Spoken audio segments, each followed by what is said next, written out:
Assalamu alaikum warahmatullahi wabarakatuh. I am Abu Bakr and I am back with a new foldscope experience. It's fruit fly, which we commonly see on fruits, especially bananas.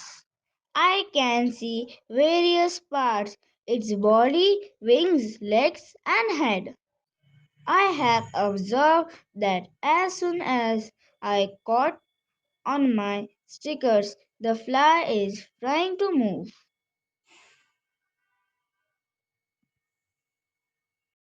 And finally, it dies, and blood is coming out of fruit fly.